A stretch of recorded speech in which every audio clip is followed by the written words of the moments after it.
अस्सलाम वालेकुम। अच्छा, हर वक़्त हम नेगेटिव बातें चलती रहती हैं आजकल, जैसा हमारा माशरा हो चुका है, पॉलिटिक्स से रिलेटेड, महंगाई से रिलेटेड, मुख्तलिफ़ चीज़ें। तो मैंने कहा आज आपसे एक बहुत अच्छा वाक़या मैं शेयर करूँ। मेरा कराची जाने का इत्तेफ़ाक हुआ, तो मैं एयरपोर्ट पे जब पहुँचा अपनी फ़्लाइट लेने के लिए, तो क्योंकि टाइम था तो एक्सटर्नल लॉबी में ही बाहर मैं बैठ गया। बैठे-बैठे मैंने ऑब्ज़र्व किया कि एक देहाती बुज़ुर्ग हैं, जो सफ़ेद पगड़ी, कुर्ता और धोती में वहाँ पे बैठे हुए हैं। लोहे के ठंडे ठार बेंच थे जनाबे वाली, जनवरी की ठंडी हवाएँ चल रही थी। मैं उन्हें ऑब्ज़र्व करता रहा तो थोड़ी देर बाद पता लगा जनाबे वाली कि इन बुज़ुर्ग ने उम्रे के लिए जाना था और रात को उनकी फ़्लाइट मिस हो गई। उनके रिश्तेदार उन्हें बाहर से ही छोड़ के चले गए थे, तो उन बेचारों को कुछ समझ नहीं आ रहा था उन्हें क्या करना है। वो सारी रात एक्सटर्नल लॉबी के अंदर ठंडे माहौल के अंदर चिल हो रहे थे बैठे सर्दी से। मैं भी बड़ा परेशान था कि यार इन्होंने सिर्फ सिंपल कपड़े पहने हुए हैं और इतनी ठंड के अंदर बैठे हुए हैं और मेरी टाँगें अपनी जो है वो काँप रही थी।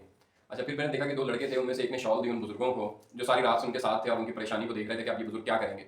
11 बज चुके थे सुबह के, तो वो भी जो है उन बुज़ुर्गों से इजाज़त लेके उन्होंने कहा चाचा जी वहाँ से चलते हैं, तो वो छोड़ के चले गए। अब चाचा जी अकेले बैठे हुए थे, तो मैंने देखा एक एयर टिकट बूथ से एक खातून आई हैं। जब उन्होंने देखा कि चाचा जी को सर्दी लग रही है, उसके बावजूद कि वो लड़के शॉल भी अपनी दे गए थे, तो उन्होंने ये किया कि चाचा जी को उन्होंने सोचा कि जैकेट प्रोवाइड की जाए। उन्होंने जनाब वाली अपने जो रेफरेंस थे सबको कॉल मिलाई, लेकिन जैकेट का कुछ ना बन पाया। फिर उन्होंने सिक्योरिटी जो है वहाँ की एयरपोर्ट की उनसे कहा कि इन्हें किसी हीटर वाले कमरे में ना गर्म कमरे में बिठा देते हैं। सिक्योरिटी वालों ने भी जवाब दे दिया, उन्होंने कहा नहीं हम इन्हें नहीं बिठा सकते। अब उस औरत बेचारे को समझ नहीं आ रही थी मैं क्या करूँ। आखिरकार उस खातून ने, लड़की ने जनाब वाली अपनी जैकेट उतारी और वो चाचा जी के पास पहुँच गई। अब जैकेट तो उन्होंने उतार ली अपनी, अब बेचारे चाचा जी को पहनाना भी एक जो है ना वो मसला था, क्योंकि बुजुर्ग आदमी थे, ज़्यादा ऊँच नीच कर नहीं सकते थे, अपनी बाजू इधर उधर नहीं कर सकते थे। उन्होंने काफ़ी मेहनत के बाद अलबत्ता खातून ने जो है उन्हें वो जैकेट पहना दी।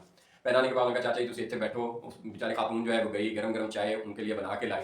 तो मैं ये सब वाक़या नोट कर रहा था, मुझे बड़ा अच्छा लगा और मैंने यही सोचा कि यार हम हर वक़्त नेगेटिव चीज़ों को जो है सोचते रहते हैं। लोग एक-दूसरे को मारने के चक्कर में हैं, किसी का हक मारने के चक्कर में है, कोई ज़्यादा पैसे लेने के चक्कर में है। लेकिन अगर हम देखें तो बहुत से ऐसे लोग हैं जो अच्छे काम भी कर रहे होते हैं, जो अच्छी चीज़ें देख रहे होते हैं। तो अब भी अगर हम देखें तो हमारे सामने बहुत से ऐसे वाक़यात रूनुमा होते हैं जिनसे हमें पता लगता है कि यार पाकिस्तान में पाकिस्तानी जो हैं वो बहुत एहसास करने वाले, अपने लोगों का बहुत ख़्याल रखने वाली कौम है। ऐसी बात नहीं है कि हम बिल्कुल ही जो है इस हंगामी अफ़रा-तफ़री के अंदर कहीं खो गए हैं।